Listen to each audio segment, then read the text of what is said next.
Sun Goku versus Gojo Satoru, world of Jujutsu Kaisen हो या फिर ड्रैगन बॉल का मल्टीवर्स, इन दोनों ही कैरेक्टर्स की बहुत ही ज्यादा रिस्पेक्ट है अपने अपने फ्रेंचाइज में। ये दोनों ही कैरेक्टर्स अपने अपने यूनिवर्स के one of the most strongest characters में से भी एक कंसिडर की जाती है। लेकिन तब क्या होगा कि ये दोनों ही कैरेक्टर्स एक दूसरे के अगेंस्ट फाइट करेंगे, तो कौन जीतेगा एक बैटल में? सो कौन जीतेगा between strongest character in jujutsu Kaisen या फिर स्ट्रॉन्गेस्ट साइयन इन ड्रैगन बॉल मल्टीवर्स? सो कौन जीतेगा बिटवीन गोजो सातोरू वर्सेस सन गोकू? सो इसी का आंसर आज के इस वीडियो में हम पता लगाने वाले। सो यस, वीडियो काफी इंटरेस्टिंग होगी, सो प्लीज वीडियो को अंत तक देखना और अभी तक चैनल को सब्सक्राइब नहीं किया है तो अभी कर लीजिए। So now let's start. तो पहले मैं अगर बात करूं गोजो सातोरू की, सो गोजो है strongest sorcerer in jujutsu Kaisen universe and second strongest character in जेजेके। आप इसकी पावर्स का अंदाजा इस बात से लगा सकते हो कि जब गोजो सातोरू पैदा हुआ था तो उसके सिर्फ पैदा होने से पूरा का पूरा वर्ल्ड बैलेंस ही बिगड़ गया था। लिटरली एकदम से सॉर्सरर की एनर्जी बहुत ही ज्यादा अमाउंट में इंक्रीज हो गई थी और लिटरली कर्स स्पिरिट की एनर्जी बहुत ही ज्यादा कमजोर हो गई थी। अगर मैं बात करूं इसकी पावर्स एंड एबिलिटीज के बारे में, तो सबसे पहली चीज वो पोजेस करता है सुपर ह्यूमन स्ट्रेंथ। गोजो की स्ट्रेंथ किसी नॉर्मल ह्यूमन की स्ट्रेंथ से बहुत ज्यादा है। वो अपने पंचेस से, लिटरली अपने पंचेस से मोटे कंक्रीट के दीवारों को तोड़ सकता है, वो भी बहुत ही आसानी से। उसके पास है सुपर ह्यूमन स्पीड। अब गोजो बहुत ही ज्यादा फास्ट है, लिटरली वो साउंड की स्पीड से भी ज्यादा तेज ट्रैवल कर सकता है। इसके अलावा वो एक्सपर्ट है in hand to hand combats और उसकी फाइटिंग स्किल्स और फाइटिंग टेक्निक को समझ पाना तो बहुत ही ज्यादा मुश्किल है। इसके पास है 6 साइज, जिसकी मदद से वो किसी भी कर्स एनर्जी को बहुत ही इजीली सेंस कर सकता है। इसके अलावा उसके पास है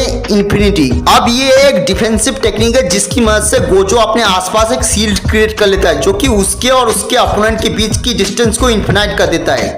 यानी उसका अपोनेंट गोजो को कभी छू ही नहीं पाएगा, लेकिन गोजो चाहे तो उसे वो छू सकता है। उसके पास है रिवर्स कर्स टेक्निक, और ये एक ऐसी टेक्निक है जिसकी मदद से गोजो अपने किसी भी इंजरी को रिकवर कर सकता है, वो भी कुछ ही सेकंड में। यानी वो अपनी किसी भी इंजरी से बहुत ही इजीली हील हो सकता है। अब बात करते हैं गोजो की different kind of energy blast के बारे में। सबसे पहले आता है कर्स टेक्निक ब्लू। इसमें गोजो एक ब्लू कलर की एनर्जी बॉल क्रिएट करता है, जो कि कंपोज होती है एक प्योर डिस्ट्रक्टिव एनर्जी से, जो कि अपने आसपास के सारी चीजों को डिस्ट्रॉय कर देता है। Reversal red. अब इस टेक्निक की मदद से गोजो एक ऐसा रेड कलर का सनलाइट बॉल क्रिएट करता है जिसके बाद शॉक वेव से ही पूरा माउंटेन डिस्ट्रॉय हो जाए।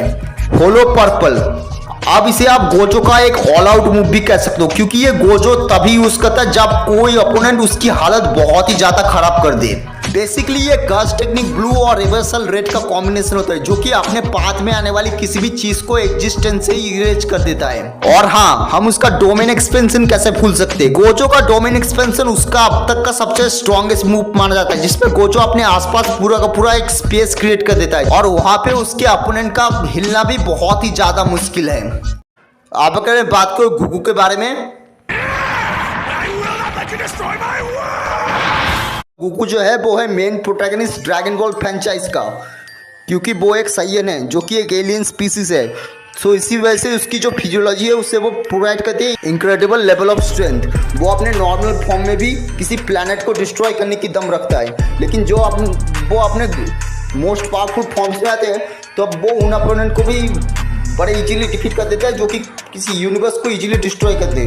अगर मैं इसके कुछ टेक्निक्स की बात करूँ तो उसके पास है कायोकेन टेक्निक, जिसकी वजह से वो अपनी स्पीड के लिमिट को बढ़ा सकते हैं। जैसे मान लो 1 से 20 गुना, इससे ज़्यादा उसने अपने स्पीड के लिमिट को बढ़ाई नहीं।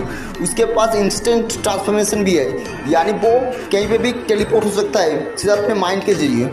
उसके पास है सेंजो बीन्स, यानी वो अपने किसी भी टाइप के बून और इंजरी को बस एक बीम खा के रिकवर कर सकता है। वो हैंड टू हैंड कॉम्बैट में भी बहुत अच्छा है, उसे बहुत सारी मार्शल आर्ट स्किल्स आती है जो कि उसने अपनी जर्नी में सीखी है। उसके रिफ्लेक्सेस भी काफ़ी अच्छे हैं। वो लाइट के स्पीड से आ रहे अटैक को भी अपने बेस फॉर्म में टैकल कर सकता है। उसने मास्टरी कर रखी है अपनी की को, जो कि एक लाइफ फोर्स होती है। वो अपनी की मदद से फ्लाई यानी उड़ भी सकता है, वो भी एक्सट्रीम स्पीड में।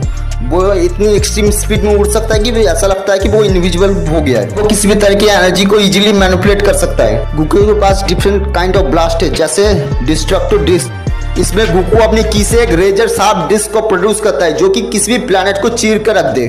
कामेहामेहा, ये उसका ऐसा लेजर टाइप अटैक है कि जो किसी भी सोलर सिस्टम को एक झटके में डिस्ट्रॉय करने की दम रखता है। स्पिरिट बॉम्ब, इसमें गोकू अपने आसपास की जगहों से एनर्जी करके एक ऐसा एनर्जी बॉल क्रिएट करता है कि जो कि पूरे सोलर सिस्टम से लेकर पूरी गैलेक्सी को डिस्ट्रॉय करने की दम रखता है। इसके अलावा भी उसके पास एक की ब्लास्ट, गोकू अपने की का यूज करके एक ऐसे ब्लास्ट करता है जो कि एक आइलैंड से लेके एक प्लैनेट तक को डिस्ट्रॉय करने की दम रखता है।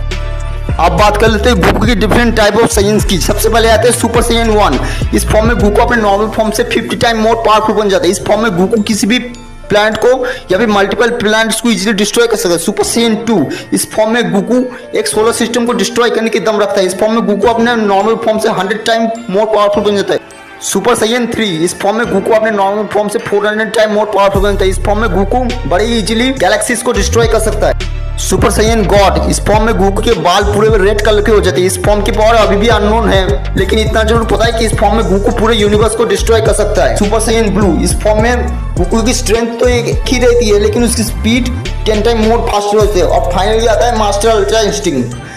मास्टर अल्ट्रा इंस्टिंक्ट में जाने के बाद गोकू की स्पीड और रिफ्लेक्सेस बहुत गुना बढ़ जाती है। मास्टर अल्ट्रा इंस्टिंक्ट में जाने के बाद गोकू लाइट की स्पीड से 33,314 गुना मोर फास्ट हो जाता है। इस फॉर्म में जाने में गोकू ने अपने पास 0% स्टैमिना से ही जिरन को डिफीट कर दिया था। आपको बता दें जिरन उसके यूनिवर्स के गॉड ऑफ डिस्ट्रक्शन से भी ज्यादा पावरफुल था। आपको बता दें ड्रैगन बॉल यूनिवर्स के गॉड ऑफ डिस्ट्रक्शन यूनिवर्स का सबसे पावरफुल बीइंग माना जाता है, पर गोकू ने बिना किसी एफर्ट के उसे अपने 0% स्टैमिना से ही डिफीट कर दिया। मास्टर अल्ट्रा इंस्टिंक्ट एक ऐसी टेक्निक है जिसमें यूजर की बॉडी अपने आप ही काम करने लगती है, माइंड तक कोई मैसेज ही जाता नहीं है। ये टेक्निक बेसिकली एंजल्स यूज करते हैं जो कि ट्रेन करते हैं गॉड ऑफ डिस्ट्रक्शन को।